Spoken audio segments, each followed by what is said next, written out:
Kulwal, Country Manager, Admitad India, and the panelists for this chat are Mr. Manmeet Singh, Affiliate Lead, APAC, Northern LifeLock, and Mr. Sahil Nayar, VP, representing the Moms Co. Over to you, Ms. Kulwal. Thank you so much. Thank you so much for joining us for this fireside chat round on how we can better organize our online marketing practices around the line of affiliate marketing. Well, I must say I'm pretty happy to have this chat with two important industry segment leaders, Norton LifeLock and the Momsco. For that, I would especially like to welcome my friend Manmeet from Norton LifeLock, I've been working from the times of Zoe. He's one of the key person who set up the affiliate program for Flipkart as well, and who is now leading the affiliate segment for APAC region for Norton LifeLock. And Sahil Nayar, who is the VP Sales and Digital Marketing at the Momsco and has worked with the brands like Revlon and Kama Ayurveda and has been heading e-commerce for them. Today's chat is around a 360-degree approach to perfecting an affiliate program. Nothing new to say that the e-com market has gained drastically over the years, but yes, it's interesting to say it has grown over the last months. Its e-commerce has transferred the way business is done in India. As per the IBF report, the Indian e-commerce market is expected to grow to $200 billion by 2026. Much of the growth for this industry has been triggered by an increase in internet and smartphone penetration. The ongoing digital transformation in the country is expected to increase India's total internet user base.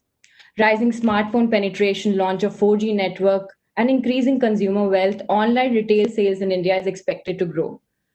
Before moving towards the discussion, I would first like to share a conversation flow for our audience. We'll be taking discussion on three parts: setting up an affiliate program, how do we promote and manage it, and how do we analyze this particular channel. So, Sahil, my first question is to you that when you set up an affiliate program, the first basic is to set an objective. How do you set an objective for an affiliate program? It's a very interesting question, Neha. I think, when we go back to looking at objectives, I think for any brand, and I mean, I'll speak more from a brand perspective, I think it's very, very key for us to understand why are we doing what we are doing. And I think that very, very strongly applies to affiliate program. I think an objective needs to, first of all, tie in with what your brand objective is. Because I think a very popular mistake a lot of people do is they just look at affiliate and they think of only sales.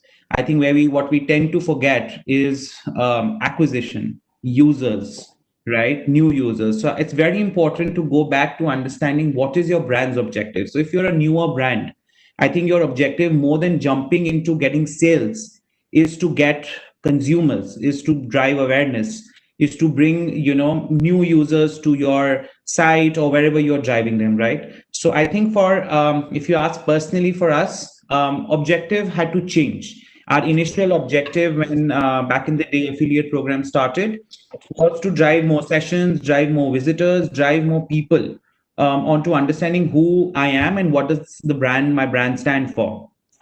Due course of time is when the objective slightly changes, and that then your objective is to tell them, okay, now you have believed in me and now you can shop my brand, right? So I think things like all your cashbacks and coupons and bloggers, that's obviously one side of setting an objective, and the other is obviously something which is more long term, which is when we say about your visitors, your sessions, and then you decide on probably retargeting them. So objectives need to be in two. Either it's an impact objective or it's a long-term objective. So I think you need to go back and see from a brand perspective, what are you driving at that moment? And I think that makes it very, very key for you to set objective. Very true, because I feel that 80% of brands in other countries, they first onboard affiliate channel to increase brand and awareness. Then they look for retention. Then they look for acquisition. So everyone has to understand the affiliate channel is actually very key, actually make an important role in actually creating that brand awareness as well. So my next question is to Manmeet, because you've been setting up affiliate program for different e-commerce market. Now you're leading the APAC market for Norton LifeLock, and you've been going to different countries to set up your affiliate program. So I would like to understand, what are your key steps to set up an affiliate program in terms of choosing a partner, technology, or it could be payout deciding factor. What are the factors which you take into consideration?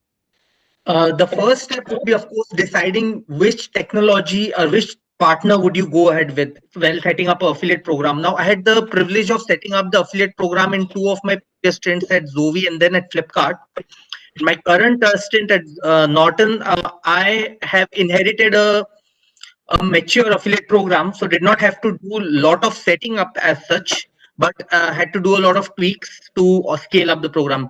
So if I say about my experience at Flipkart or Zovi, the first thing while deciding a technology partner is the scale of the business. Now, if you are at a scale of a Flipkart or a Amazon where your scale to a GMV crores of rupees, you have the option of having your in-house technology, completely developing the affiliate program in-house with your own engineers, own product managers. So it's a complete in-house development and your own engineering team supporting it. Second option that you can have is probably um, have a technology platform like say a GetCake or a Has offers and integrate with your order management system to do the tracking and attribution. But these methods are very capital intensive. You need resources, you need money to sustain it. So it makes sense only for a bigger company to invest in storage such resources and time, efforts, money to develop your own program. In case of say mid-sized businesses or e-commerce businesses, it's better to go with a say a SaaS platform like a Impact or say a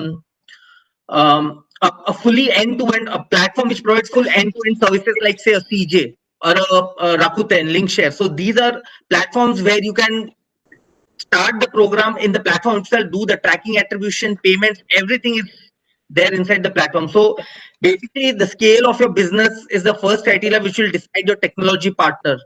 Once you know what you want to do, second is deciding the payouts. The payouts would also depend upon what business you are into. So your category margins, your competition will decide how much payouts you're giving at a category. You're giving payouts at a category level. What will be your attribution window for the payout?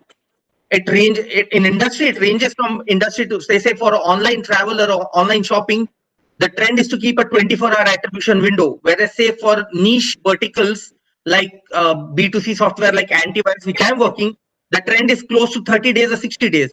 So it ranges from 24 hours to or even last click right up to 60 days. So you have to decide that depending upon which industry vertical you are in. And secondly, then you design payouts based on, there are numerous criteria. One of the most important criteria while designing a payout, new versus existing customer. Many of the companies don't want to focus more on new customer acquisition. So probably you can have a differential payout or a better payout for new customer versus say an existing customer when he's coming through a paid channel. If new customer acquisition is your focus. You can also have a platform level payout. You can design the payout to be in such a way where you pay a differential commission if a transaction happens on a say app or a mobile website or a desktop website. So there can be multiple criteria you can decide your payout on, and also the attribution window. Thirdly, also once you have the platform and the payout structure in place, you need to get the right partners on board which are relevant for a vertical, and there are generic partners also who are relevant for multiple vertical industry verticals, and have a good partner support system in place to resolve the queries, ensure you have a very regular payment cycle where you're paying the affiliates on time, because you don't want to block too much of the publisher's working capital, because he won't be able to scale your campaign or else going in the future weeks or future months. And also ensure there is a publisher onboarding process in place. What are the tools and creative assets you will provide to the affiliate so that he can promote your products or services? So these are the major steps I would say that go up in setting up an affiliate program for your company. Of course, there are a lot many nitty-gritties, and the whole day can go in discussing all the things. But these are just the basics that I covered. Thank you, Manmeet. So you mentioned about SaaS platforms, tracking platforms, which gives end-to-end tracking system.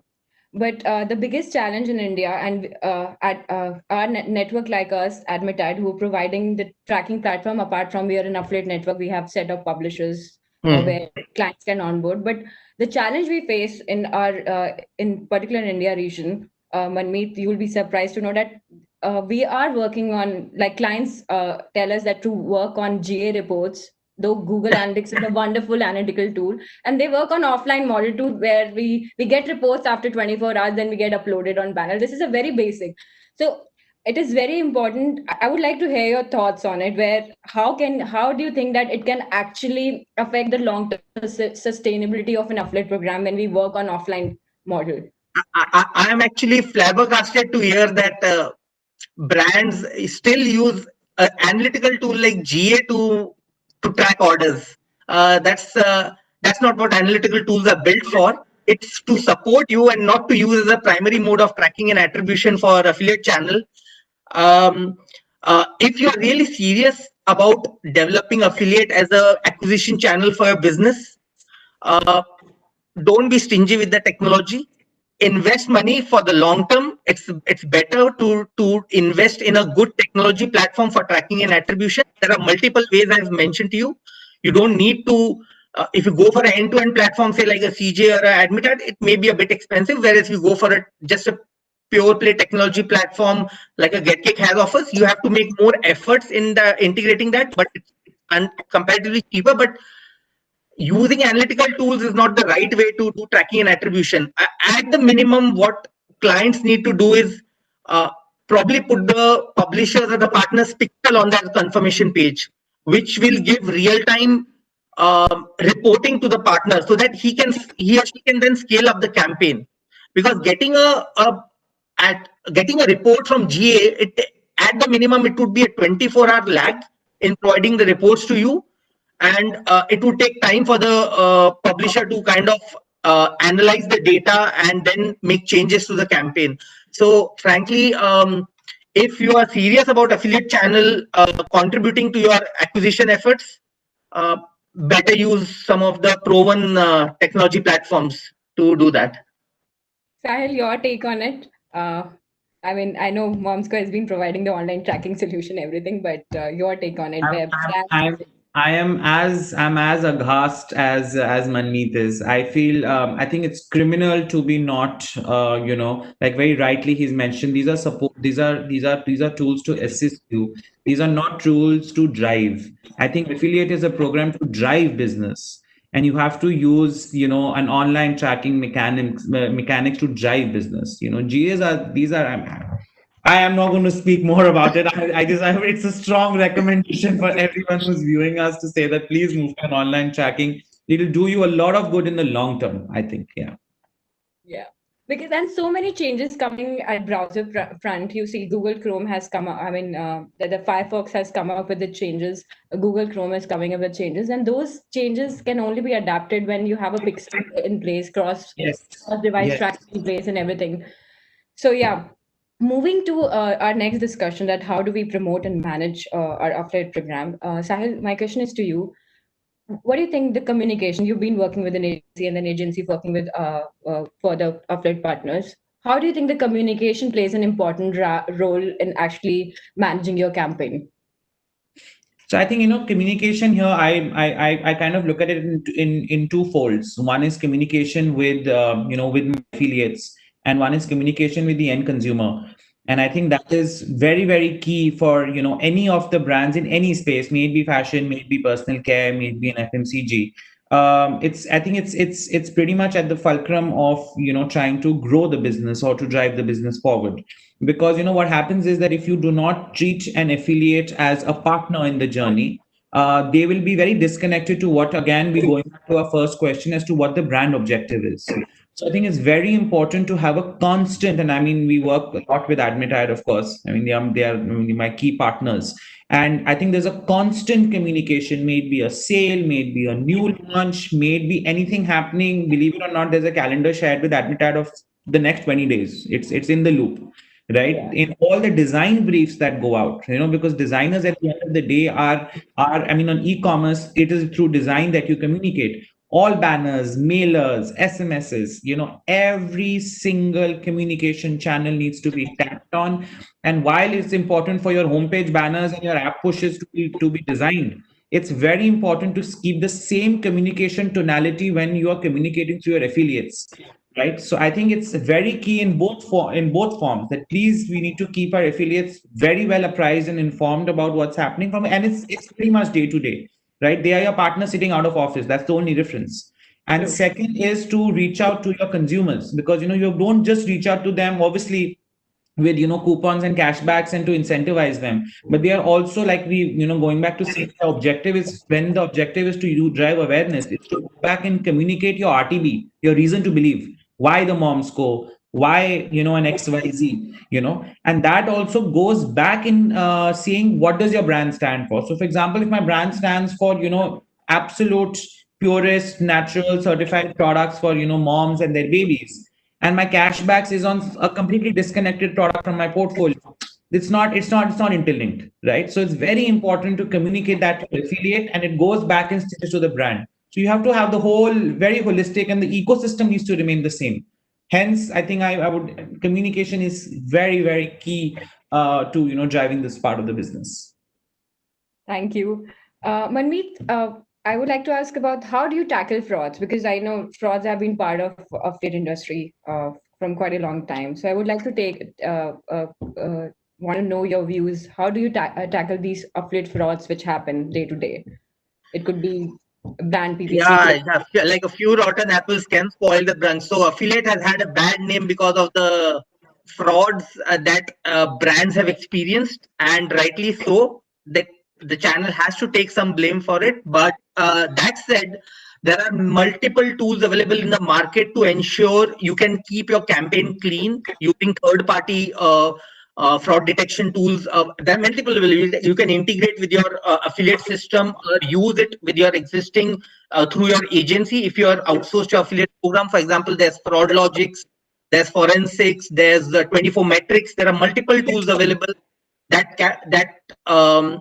that kind of detect fraud at a, say, depending upon the traffic you are getting. They see what domains the traffic is coming from, what is the order buying pattern. So for example, if you use a platform like Impact, it has an inbuilt for tool called Forensic, and Forensic is also available as a standalone tool in the market. That said, the best way to detect fraud is your in-house and data, order data or analytics. When you see an anomaly in the buying pattern, so example, you go to at partner level and look at the buying, look at the conversion rate, or look at the transactions that the affiliate has driven over day to day or week on week or month on month. And if you see a huge anomaly in that, that means that is something to be investigated for. And once you go deep down at the order level for that particular partner, and you can see the customer, and if you have the access to the customer data at the order level, say what is the email, what are the email IDs of the customers who have bought through that particular partner, what is the IP address of the customers who have bought through that partners. And if you see a lot of data matching, there is some anomaly in it. So your in-house data is the best way to detect frauds, frankly. And that data is at your disposal. The major frauds that I've experienced, especially for Indian market, I've seen is bulk buying or reselling, you can say. Say for a category like online shopping, when I used to work for Flipkart, I had experienced a lot of retailers actually buying mobile phones through the affiliate channel to earn the affiliate commission, because the margins of affiliate commissions were much more than the margins they used to get from the wholesalers. And so they were buying mobile phones on Flipkart through the affiliate channel. So that could easily be detected through the buying patterns of at a partner level, and you could communicate that to the affiliate, and probably instead of penalizing or canceling all the transactions, you identify those transactions and cancel those. So bulk buying or reselling is one major frauds, one of the major frauds that I've experienced. Then there's others like more sophisticated, like cookie stuffing through pop-ups or cookie hijacking, very common through browser extensions. And then there are not frauds, but more of compliance issues, I would say. Something like bidding on your brand keywords or domain squatting or probably email spamming, but affiliates trying to mimic your official EDMs. So those are the different types of frauds I have experienced, and but there are ways to tackle it, and some time and effort is required to do that. But the ROI on your efforts is worth doing that. in investing time and efforts in detecting and tackling frauds. So we have one question in between. I go to my next setup. So, what are the sources to recruit quality publishers or quality affiliates? Yeah. Sources to recruit is one is there are B2B websites where you can go, you can approach CPA networks first initially. If you are completely unaware about a market or how to approach, the best way to scale up would be going through reputed CPA networks or sub affiliate networks like yourself and And you can others. ask for a transparency about the kind of Yes, publishing. many CPA networks are not ready to be transparent because it's supposed to be kind of a trade secret, because they feel that if they display or if they tell about the sub publishers, the brand can uh, uh, work with them instead of through the CPA network. So many would be reluctant to share the actual name of the sub publisher. They would rather say have a sub ID or something of that sort, rather than name the publisher. But yes, if the CPA network is confident enough and they can name the publisher, that helps a lot for the brand, because then you are not blind where your campaign is running. Otherwise, you are running blindly. For the brand, it is blind where your campaign is running. You will not know if the campaign is running on a website that isn't in line with what you want, say violence or pornography or whatever those sites. So you are blind to that. But if they can share the list with you, it's a win-win scenario for both. But that said, there are multiple. You can just do a Google search to see which are the top, say, cashback sites or top comparison sites, and then approach them through your various ways, LinkedIn or whatever, through your referral network to onboard them for your program. So multiple ways you can do that. Okay. Now coming to analyzing the performance, Sahil, what are the factors? Because since you've been heading the sales and international expansion for your brand as well, and the whole digital marketing, with that approach, what are the factors you look at analyzing the performance of an affiliate channel? So Neha, I think from when it we've discussed before, I think data is pretty much key for anything related to any form of the business. And like Manmeet said, scale is very important. So I think this is one metric, which is data, which is kind of applies to whichever scale you are at. Because if you are at a smaller scale, you need to look at data and look and analyze it, and not just harvest data to grow the business. And if you're already a very large business, you need to again look at data to know what's happening with the business to take it to the next step. Having said that, I think for an affiliate program, I'm not sure if I'm doing enough, but I can share what we are looking at is we are definitely obviously looking at what the CTRs and what the conversions are. Of course, that's something very basic. Apart from that, what we also analyze is what are the new users and what is the kind of retention we are driving with affiliate program. Going back to our first question of objective, because if the objective is new users and that is happening in line, I'm able to do a course correction if and when it's required. Because like we said, if you don't go back to an affiliate and communicate with them, we will not be able to drive what our objective is. So I think looking at what is your new and retention is very, very key, right? The other thing that we also look at is an average order value, at least for a brand like myself, where not just your selling prices are not, we're not as expensive, because we are driven by value. But it's very important to try and drive the kind of order values, right? Because my ASP may be 500 rupees, but my order values need to be driven. So I look at a lot of order values from an affiliate, because then also goes back to saying that, am I using the right publishers, am I using the right network, if I'm not driving the order values which I aim to drive at. I think one thing which I'm not sure if you're doing as well, but I definitely, it's something on my to do, is to start tracking LTVs for my affiliate program, because that's something I know everyone wants to do that. It's a tough one to do, but it's an important one to do. So I think these are the 4 5 very key metrics. I don't know if you'll be surprised with this one, but RTOs and cancellations is something we look at, because it's such a largely run COD business. for at least for the beauty and personal care, I can say, and I think I have worked with fashion, so I know it's also true for fashion.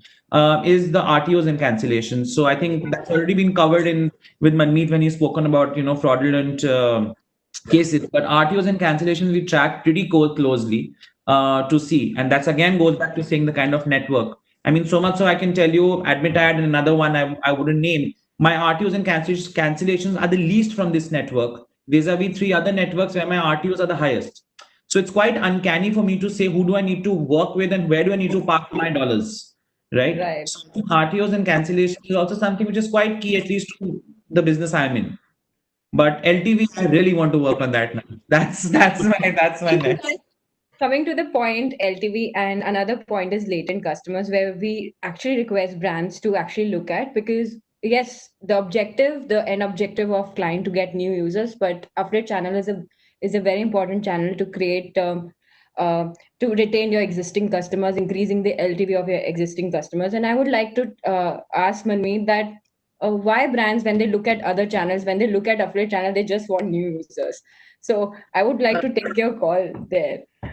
See, that's a bit unfair. You're right. So one cannot stop a user from clicking a affiliate link, say on a cashback site or a comparison site, and buying your product. It can be a new customer, it can be an existing customer.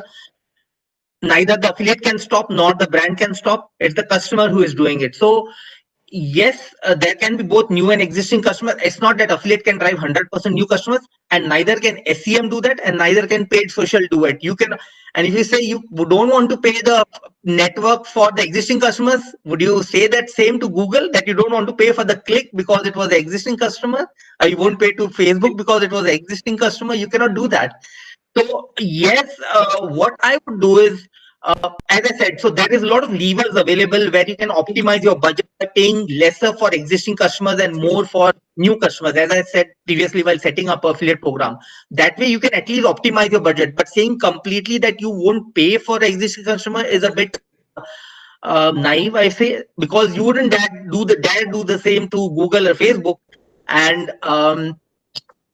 as such, if exist if a new customer acquisition is an issue through affiliate channel, say when you're doing a channel level comparison, say SEM versus affiliate and paid social, and say if a new customer ratio versus existing customer is lower in affiliate, you might want to see which particular partner or publisher is responsible for the higher number of existing customers. Because when you see at the data, you will notice that it is only few of the publishers who have a higher ratio of existing customer compared to new customer, not the entire channel. From my experience, it has been mostly the cashback sites and loyalty sites who have a high existing customer ratio and lesser new customer ratio. So if you remove them from the list, your new customer acquisition would be much higher from what I've experienced. But then that said, again, you need not remove them completely because they are an important segment. You can probably have a lower payout for them. So that way you can basically optimize the payout for different types of publishers and different type of customer who are coming through the affiliate channel.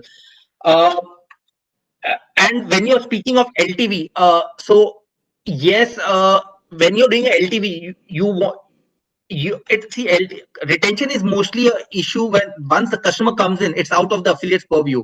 Retention will be done by the email and your push notifications that the company sends to its customer. It's the how you and you will and you will also see when you're seeing the acquisition of the customer, and you want to see the retention of customers between, you do a channel level comparison. What is the LTV from customers you have acquired through affiliate? What is the LTV of customers you have acquired through SEM? And if the difference is huge, then you can take decisions accordingly for each channel. So, but say from just giving an example from Flipkart, there was always this question of that affiliate is driving a lot of existing customers. But when we got down to a channel level comparison, the average new customer to existing customer ratio, this is back in 2017, it was 38% new customer, the average website trip. And affiliate channel, when we did specifically for affiliate channel, what is the new customer to existing customer ratio? It was 33%, not much far from the average of the website. So it's not that the difference was huge. So you need to go down to data at a channel, at a different acquisition channel level, SEM, affiliate, social, SEO, direct and brand SEM will always have the best new customer acquisition. So it would be a wrong comparison to do that with direct and brand SEM. You better compare channels like say non-brand SEM, paid social, other digital paid digital channels. So yes, that's how I would go about it. Doing channel level comparison, having differential payouts to optimize your budget. Those are the ways. Yes, rightly said. So we have to look at the different channel and how affiliate channel bringing the LTV and the also latent customers on board. So to conclude here, I would like my co-speakers to talk about um, what is the importance of the affiliate channel for an online brand, and like in 1 minute, because we're in short of time, Garima is there. So just 1 minute conclusion that I just want to understand from a brand's perspective the importance of an affiliate channel. Sahil, you may start, please. Yeah. Yes, I think if I want to put that in very very few words, affiliate is as important as any other Facebook and Google channel, because what does happen specifically for brands, after a point of time there's a lot of clutter, and there is also a certain amount of saturation which drives with each channel. So I think when you go back and look at what your TG is, your target audience, I think a lot of brands will be surprised to see that there is that big part of the country, right, which which affiliates can reach out to, which probably not all your channels can reach out to, right? And that's probably one of the reasons why I go back and say affiliates drive a lot of new users for me as a brand. And I think it's one of my top three focus channels to look at, because we have to reach out to a much larger audience. And I think the target audience, at least for a lot of personal care brands, sit out of the affiliate network. And if you have publishers like us, network like yourselves, and the publishers like yourselves, I think it makes the journey much faster. Thank you. Manmeet. See, if, as I said before, if you set up and manage the affiliate channel correctly, it can drive wonders for your customer acquisition efforts. It's one of the most ROI centric channel that one can get. It's at a CPS or CPA level, depending on the vertical. You don't have to pay for clicks, you don't have to pay for impressions, you're just paying for sales. That's why it's ROI centric, and it takes the cancellations and RTOs into account, because you only pay to the affiliate after the return window is over. So I don't know what else would you want from your marketing efforts. Thank you, Manmeet. Thank you, Sahil. I think wonderful discussion, wonderful having you both here. And over to you, Garima, to take this forward. Yeah. Thank you. Thank you so much to our esteemed speakers for such an insightful conversation. Thank you to the wonderful audience as well. Please stay tuned for more action. Thank you.